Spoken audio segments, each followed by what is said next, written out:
जय श्री कृष्णा जी। राधे राधे। आप सबको मेरा ढेर सारा राम राम और प्यार भरा नमस्कार। मंजू दीदी मारवाड़ी कहानियां चैनल पर एक बार आपका फिर से स्वागत है। आज मैं आपको कार्तिक मास शुक्ल पक्ष एकादशी व्रत कथा सुना रही हूँ। इस एकादशी को देव प्रबोधिनी एकादशी और देव उठनी एकादशी के नाम से जाना जाता है। तो आप बड़े प्रेम, श्रद्धा और आदर भाव से देव प्रबोधिनी एकादशी व्रत कथा सुने। बोले श्री विष्णु भगवान की जय, एकादशी मैया की जय। 4 महीने की योग निद्रा के बाद जब स्वयं भगवान विष्णु जी शयन से जागते हैं, तब पूरे ब्रह्मांड में एक नई ऊर्जा फैल जाती है और यही दिन कहलाता है देव प्रबोधिनी एकादशी। कहा जाता है कि इस दिन से सारे शुभ कार्य, विवाह, मांगलिक संस्कार फिर से आरंभ हो जाते हैं। क्या आप जानते हैं कि भगवान विष्णु जी वर्ष में एक बार 4 महीने के लिए योग निद्रा में चले जाते हैं और जब वे जागते हैं तब सारे देवता, पृथ्वी और मनुष्य लोक में हर्ष की लहर दौड़ आती है। तो यह वही शुभ दिवस है देव प्रबोधिनी एकादशी का। तो चलिए अब हम इस दिव्य व्रत की पवित्र और मनवांचित फलदायिनी कथा का श्रवण करते हैं। ब्रह्मा जी बोले कि हे मुनिश्रेष्ठ, अब पापों को हरने वाली, पुण्य और मुक्ति देने वाली एकादशी का महात्म्य सुनाइए। पृथ्वी पर गंगा की महत्ता और समुद्रों तथा तीर्थों का प्रभाव तभी तक है जब तक कार्तिक मास की देव प्रबोधिनी एकादशी नहीं आती। मनुष्य को जो फल 1000 अश्वमेध और 100 राजसूय यज्ञों से मिलता है, वही फल देव प्रबोधिनी एकादशी के व्रत से मिल जाता है। तब नारद जी ने पूछा कि हे पिताश्री, एक समय भोजन करने, रात्रि को भोजन करने तथा सारे दिन उपवास करने से क्या फल मिलता है, सो आप हमें विस्तार पूर्वक समझाइए। ब्रह्मदेव बोले कि हे पुत्र, एक बार भोजन करने से 1 जन्म और रात्रि को भोजन करने से 2 जन्म तथा पूरा दिन उपवास करने से 7 जन्मों के पाप नष्ट हो जाते हैं। जो वस्तु त्रिलोकी में न मिल सके और दिखाई न दे सके, वह हरि प्रबोधिनी एकादशी से प्राप्त हो जाती है। मेरु और मंदराचल के समान भारी पाप भी नष्ट हो जाते हैं तथा अनेक जन्म में किए हुए पाप समूह क्षण भर में भस्म हो जाते हैं। जैसे रुई के बड़े भारी ढेर को अग्नि की छोटी सी चिंगारी भस्म कर डालती है, वैसे ही विधि पूर्वक किया हुआ थोड़ा सा पुण्य कर्म अनंत फल देता है। परंतु विधि रहित चाहे अधिक पुण्य किया जाए तो भी उसका फल कुछ नहीं मिलता। संध्या न करने वाले नास्तिक, वेद निंदक, धर्मशास्त्र को दूषित करने वाले मूर्ख, दूसरे की स्त्री का अपहरण करने वाले, पाप कर्मों में सदैव लगे रहने वाले, धोखा देने वाले, ब्राह्मण अथवा शूद्र पर स्त्री गमन करने वाले तथा ब्राह्मणी से भोग करने वाले, ये सब चांडाल के समान है। जो मनुष्य विधवा अथवा सद्वा ब्राह्मणी से भोग करते हैं, वे अपने कुल को सदा सदा के लिए नष्ट कर देते हैं, पर स्त्रीगामी के संतान नहीं होती और उसके पूर्व जन्म के संचित सब अच्छे कर्म नष्ट हो जाते हैं। जो गुरु और ब्राह्मणों से अहंकार युक्त बात करता है, वह भी धन और संतान से हीन होता है। भ्रष्टाचार करने वाला, चांडाली से भोग करने वाला, दुष्ट की सेवा करने वाला और जो नीच मनुष्य की सेवा करते हैं, या उनकी संगति करते हैं, यह सब पाप हरि प्रबोधिनी एकादशी के व्रत से नष्ट हो जाते हैं। जो मनुष्य अपने अपने मन में हरि प्रबोधिनी एकादशी के व्रत को करने का संकल्प मात्र करते हैं, उनके 100 जन्मों के पाप नष्ट हो जाते हैं, तथा जो रात्रि को जागरण करते हैं, उनकी आने वाली 10,000 पीढ़ियां स्वर्ग में जाती है। नरक के दुखों से छूटकर प्रसन्नता के साथ सुसज्जित होकर वे विष्णु लोक को जाते हैं। ब्रह्म हत्या आदि महान पाप भी इस व्रत के प्रभाव से नष्ट हो जाते हैं।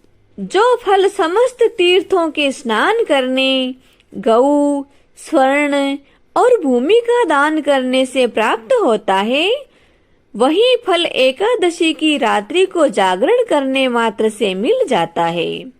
हे मुनि शार्दुल, इस संसार में उसी मनुष्य का जीवन सफल है जिसने हरि प्रबोधिनी एकादशी का व्रत किया है। इस संसार में जितने भी तीर्थ हैं, उन सब के स्नान, दान आदि का फल इस व्रत से मिल जाता है।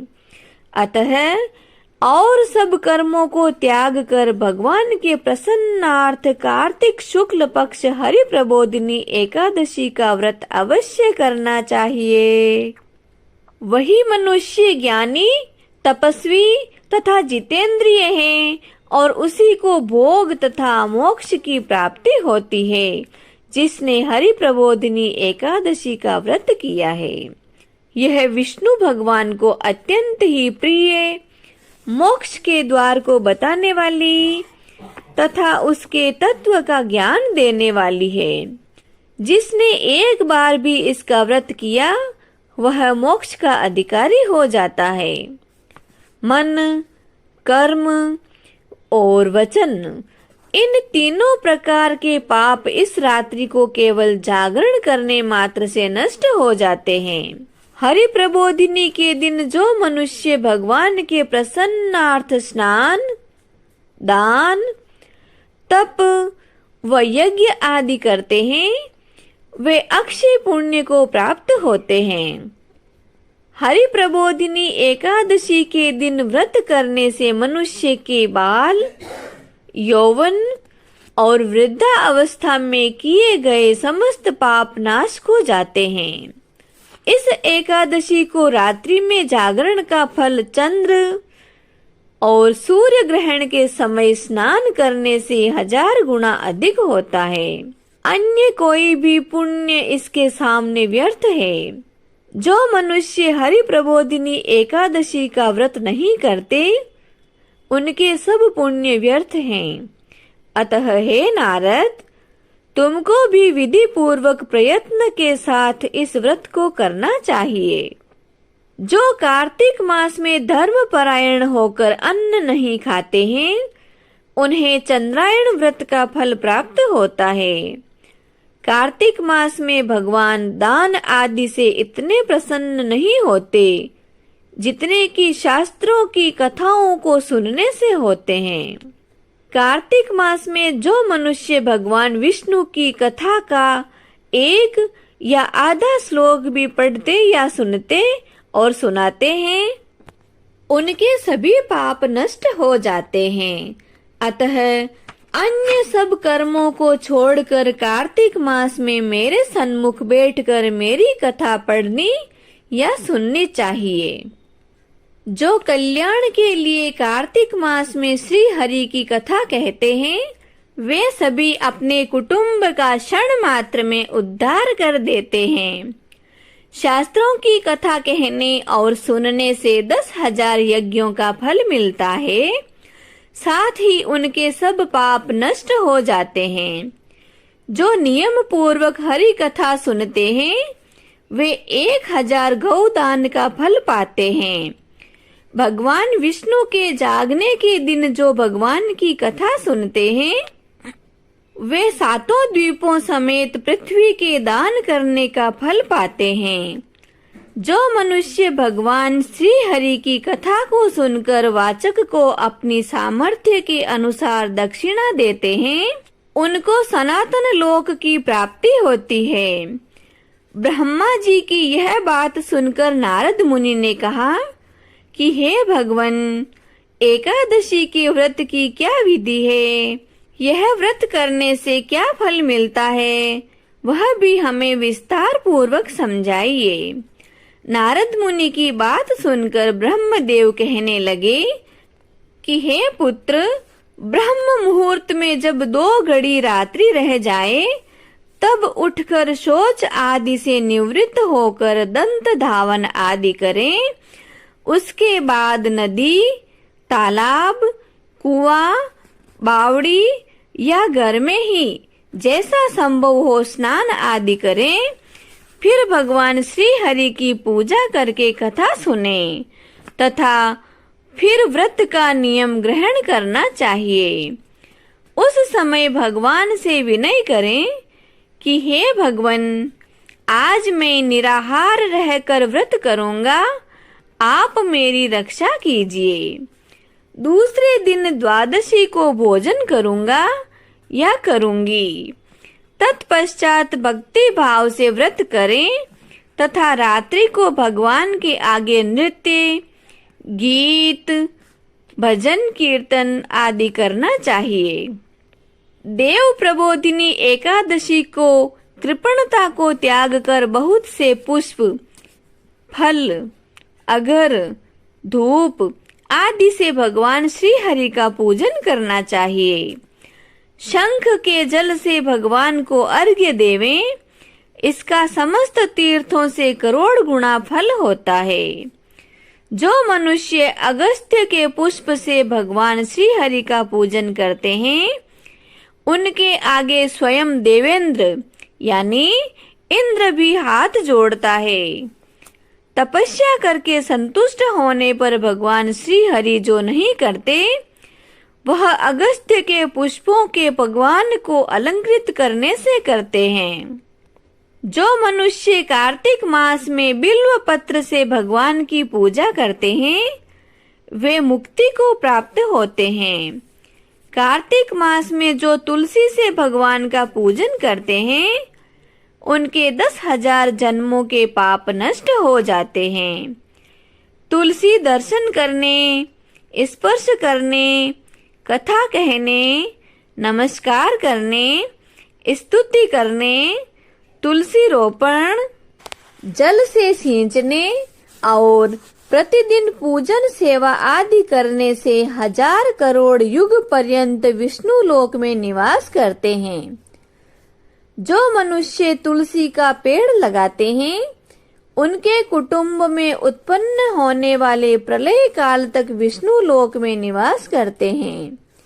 हे मुनि, रोपी हुई तुलसी जितनी जड़ों का विस्तार करती है, उतने ही 1000 युग पर्यंत तुलसी रोपण करने वाले के सुकृत्य का विस्तार होता है।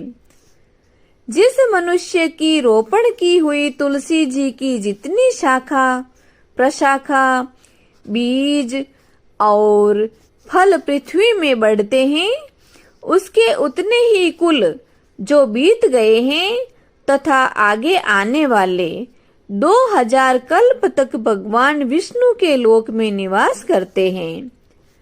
जो कदम्ब के पुष्पों से हरि का पूजन करते हैं, वे कभी भी यमराज को नहीं देखते। जो गुलाब के पुष्पों से भगवान का पूजन करते हैं, उन्हें अवश्य ही मुक्ति मिलती है। जो वकुल और अशोक के पुष्पों से भगवान का पूजन करते हैं, वे सूर्य चंद्रमा के रहने तक किसी प्रकार का शोक नहीं पाते। जो मनुष्य सफेद या लाल कनेर के पुष्पों से भगवान का पूजन करते हैं तथा उन पर आम की मंजरी चढ़ाते हैं, वे करोड़ों गौ माताओं के दान का फल प्राप्त करते हैं।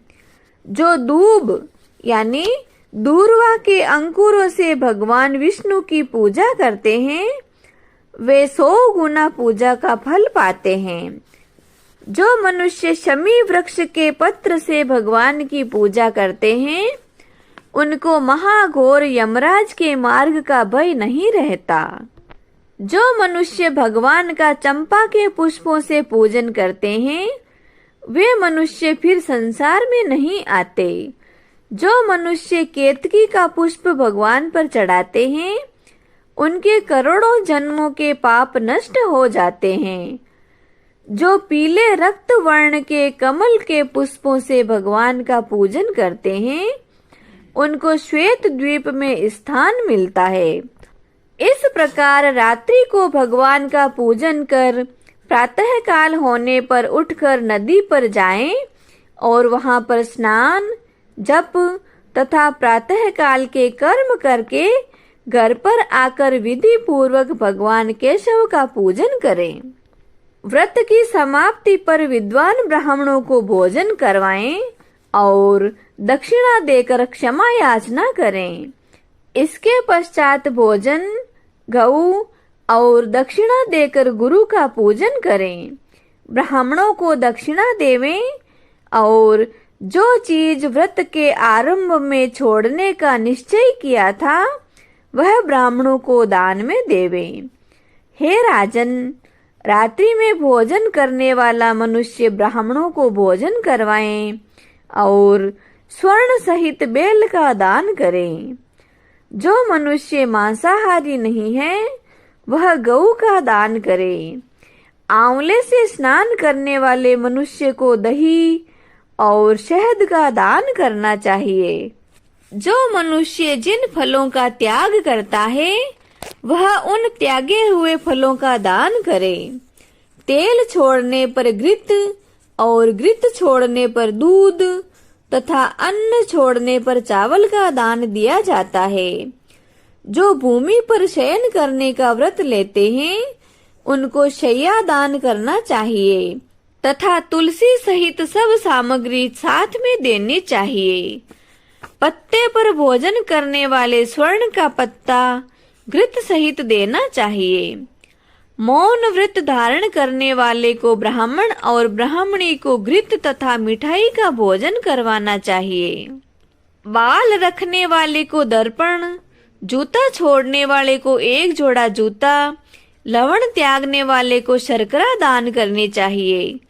मंदिर में दीपक जलाने वाले को तथा नियम वाले को व्रत की समाप्ति पर ताम्र अथवा स्वर्ण के पत्र पर घृत और बत्ती रखकर भगवान विष्णु के भक्त ब्राह्मण को दान में देना चाहिए। एकांत व्रत में 8 कलश वस्त्र और स्वर्ण से अलंकृत करके दान करना चाहिए। यदि यह भी न हो सके तो इनके अभाव में ब्राह्मणों को आदर सत्कार तथा सब व्रतों की सिद्धि देने वाला कहा गया है। इस प्रकार ब्राह्मण को प्रणाम करके विदा करें। इसके पश्चात स्वयं भी भोजन करें। जिन वस्तुओं को चतुर्मास में छोड़ा हो उन वस्तुओं की समाप्ति करें अर्थात ग्रहण करने लग जाएं।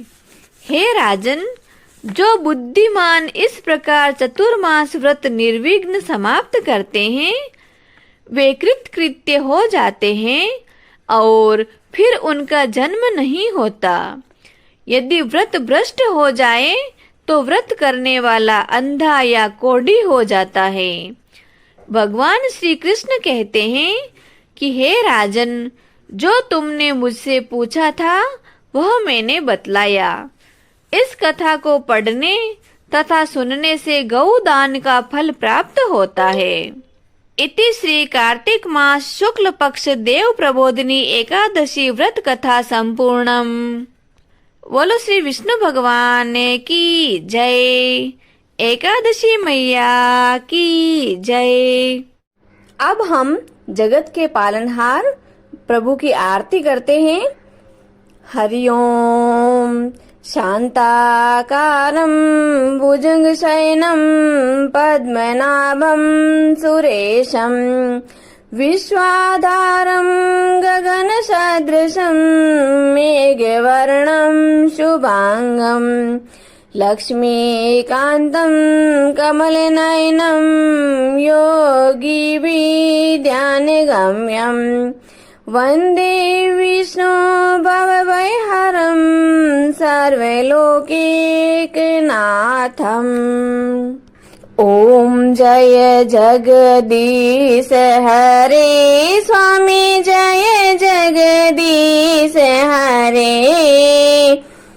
भक्त जनों के संकट दास जनों के संकट क्षण में दूर करे। ओम जय जगदीश हरे। जो ध्यावे फल पावे दुख बिन से मन का। ओ प्रभु दुख बिन से मन का। सुख संपत्ति घरे आवे सुख संपत्ति घरे आवे कष्ट मिटे तन का। ओम जय जगदीश हरे। मात पिता तुम मेरे शरण गहूँ किसे की। ओ स्वामी शरण गहूँ किसे की। तुम बिन और न दूजा आप बिन और न दूजा। मैं आस करूं जिसे की। ओम जय जगदीश हरे। तुम पूर्ण परमात्मा तुम अंतर्यामी। ओ प्रभु तुम अंतर्यामी। पार ब्रह्म परमेश्वर पार ब्रह्म परमेश्वर तुम सबके स्वामी। ओम जय जगदीश हरे। तुम करुणा के सागर तुम पालन करता। ओ स्वामी आप पालन करता। मैं मूर्ख खल कामी मैं सेवक आप स्वामी। कृपा करो भरता। ओम जय जगदीश हरे। तुम हो एक अगोचर सबके प्राणपति। ओ प्रभु सबके प्राणपति। किस विध मिलो दयामय किस विध मिलो कृपामय। आपको मैं कुमति। ओम जय जगदीश हरे। दीन बंधु दुख हरता ठाकुर तुम मेरे हो। प्रभु रक्षक आप मेरे। करुणा हाथ बढ़ाओ श्रद्धा प्रेम बढ़ाओ। द्वार पड़ा तेरे। ओम जय जगदीश हरे। विषय विकार मिटाओ पाप हरो देवा। हो स्वामी कष्ट हरो देवा। श्रद्धा भक्ति बढ़ाओ करुणा प्रेम बढ़ाओ। संतन की सेवा। ओम जय जगदीश हरे। तन मन धन सब कुछ है तेरा। हो स्वामी सब कुछ है तेरा। तेरा तुझको अर्पण आपका आपको अर्पण क्या लागे मेरा। ओम जय जगदीश हरे। श्री जगदीश स्वामी जी की आरती जो कोई नर नारी गावे हो जारा पाप परा जावे।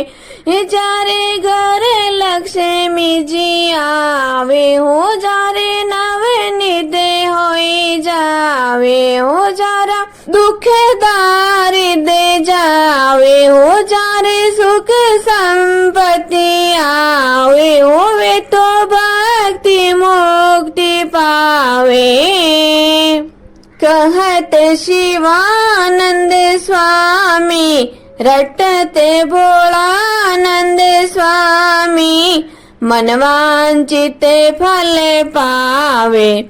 ओम जय जगदीश हरे। ओम जय जगदीश हरे। ओ स्वामी जय जगदीश हरे। ओ प्रभु जय जगदीश हरे। भक्त जनों के संकट दास जनों के संकट क्षण में दूर करे दाता पल में दूर करे। ओम जय जगदीश हरे। बोले श्री विष्णु भगवान की जय। आज के आनंद की जय। जय श्री कृष्णा जी। राधे राधे।